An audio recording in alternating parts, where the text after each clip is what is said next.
When my cell phone rang during the movie, some of the people in the audience turned around and stared at me angrily.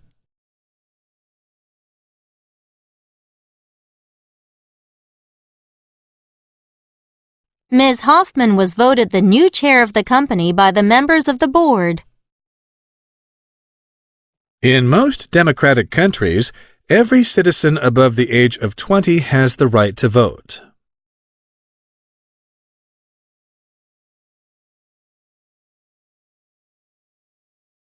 By raising their hands, the members of the school basketball team elected Richard to be the captain.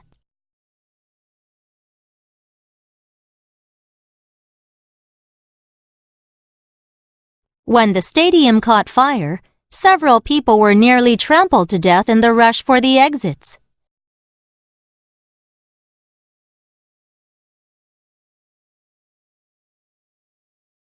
Before drawing blood from a patient, a nurse first needs to find a suitable vein in the patient's arm.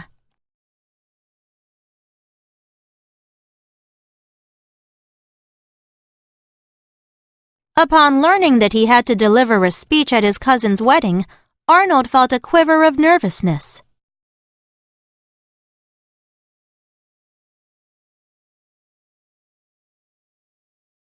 After the runner crossed the finish line, it took him a few minutes to slow down his heavy breathing.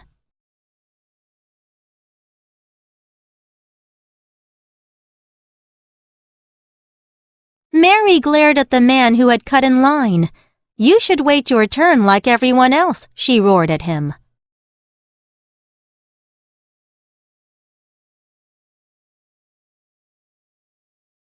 A nasal allergy is a troublesome problem for many people because it often prevents them from sleeping well.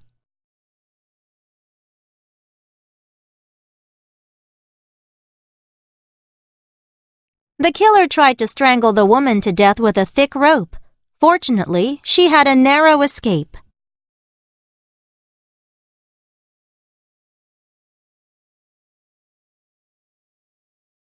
A rod is an inanimate object, while a bird is a living creature.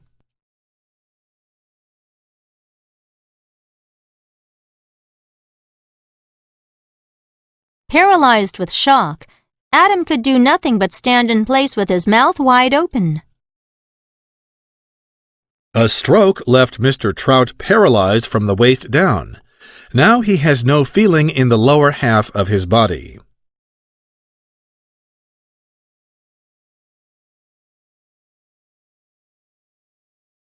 Mr. Charles has been working frantically the entire weekend to get everything ready for the conference on Monday.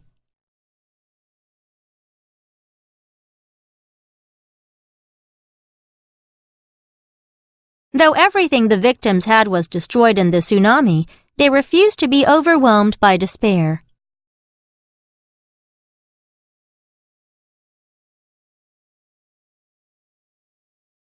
A lack of patience can be a major obstacle to learning a new language.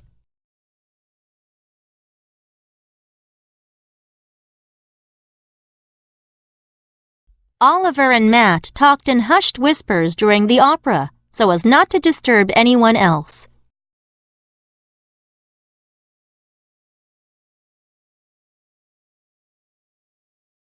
Ms. Meyer felt drained after teaching 4 periods in a row.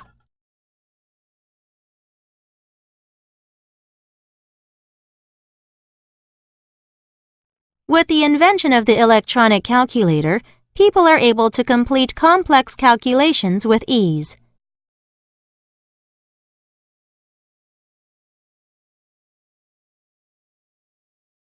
The singer's solo career is as successful as the one he had when he was in a band.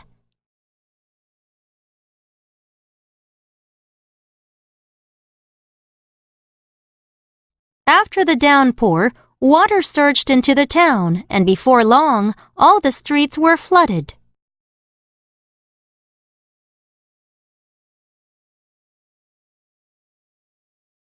The floor of Kate's house vibrates whenever large trucks drive past it.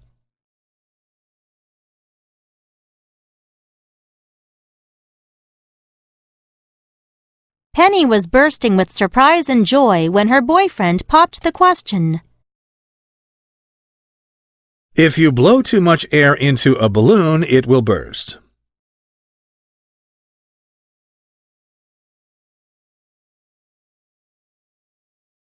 A dose of bad luck did not really affect the performance of our team. We still ended up winning the competition. No matter what medicine you take, the dose should never exceed the recommendation.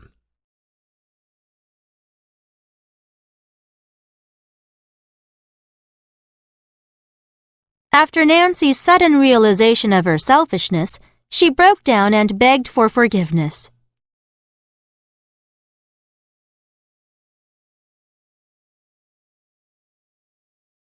Daniel's parents felt a glow of pride as they watched him receive the award on stage. In the middle of the night, the only light in the park was the glow from the streetlights.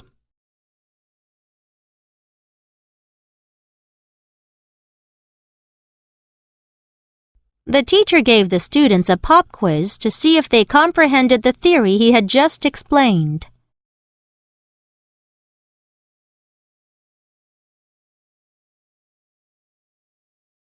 It was a bold move for Natalie to step out of her comfort zone and challenge herself.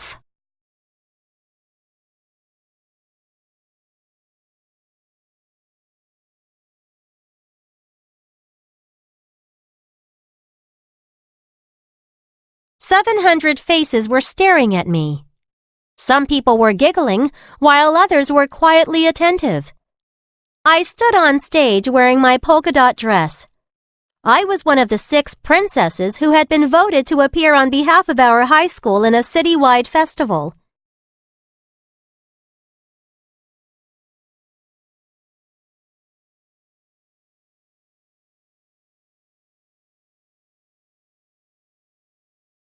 When I was elected, I knew that I'd eventually have to give a speech to the student body.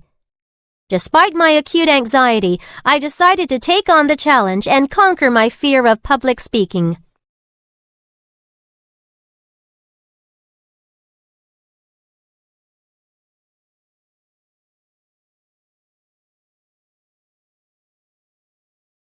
Little did the audience know that as I stood there looking at them, seemingly at ease, my heart was actually in my mouth. Then I decided that this must not be true at all. Surely they could hear the hammering of my heart. "Dear God, what am I doing?" I said to myself.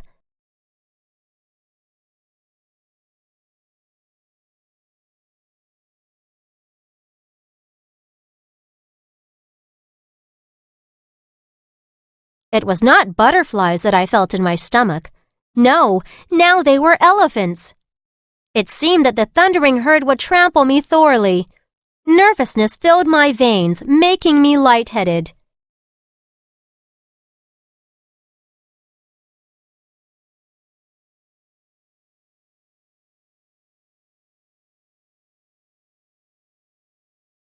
I stepped toward the microphone. Aware of all the heads bobbing before me like waves in the sea, I began my speech.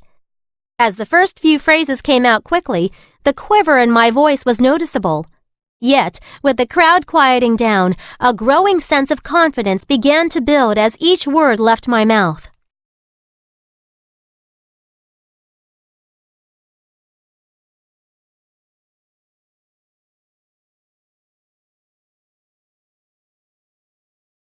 My muscles relaxed. My breathing eased. Maybe the weeks of practicing in front of my bedroom mirror were paying off. Maybe I can really do this, I thought.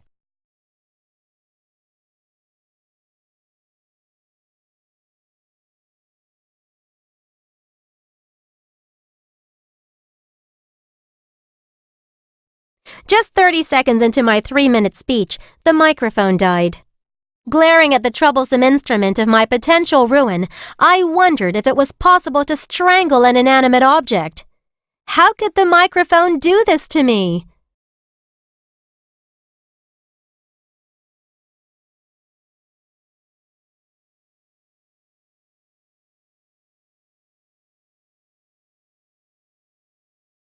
I was paralyzed with horror and humiliation, and I frantically tried to think of what to do. Should I run from the stage in despair, or wait for the power to return to the microphone? Time seemed to stand still, letting me see the situation clearly.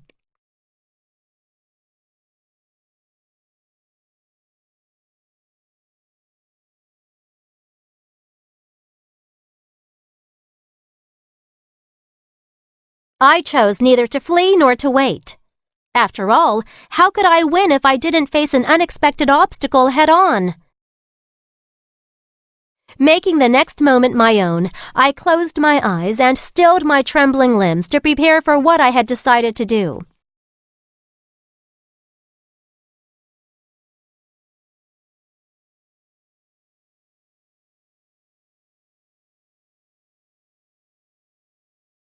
I inhaled deeply, paused for a moment, and then continued.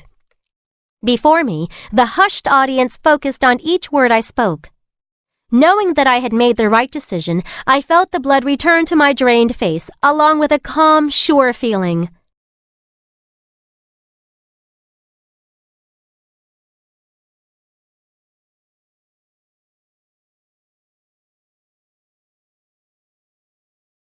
Next, I heard my voice ring out, without electronic help this time.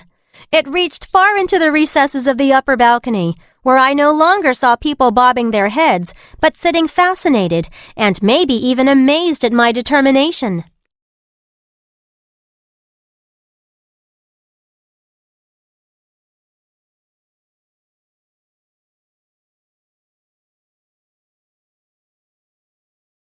As soon as my solo speech ended, the cheering began and surged into a deafening roar.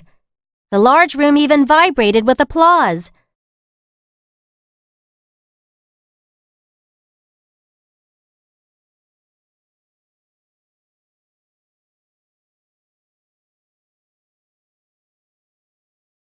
Although I probably looked humble on the outside, my heart was bursting with pride. I had overcome my greatest fear and handled an extra dose of unforeseen misfortune. I'd faced my butterflies and even my elephants of anxiety. At that moment, the audience's loud cheering became a new herd of elephants thundering in my ears.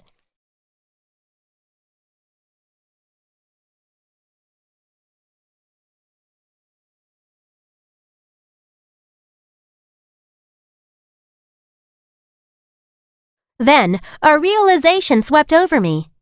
At that instant, I knew I could do anything.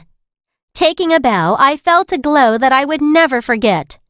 I came to comprehend that within me existed a young woman once tested, a young woman bolder than her fear.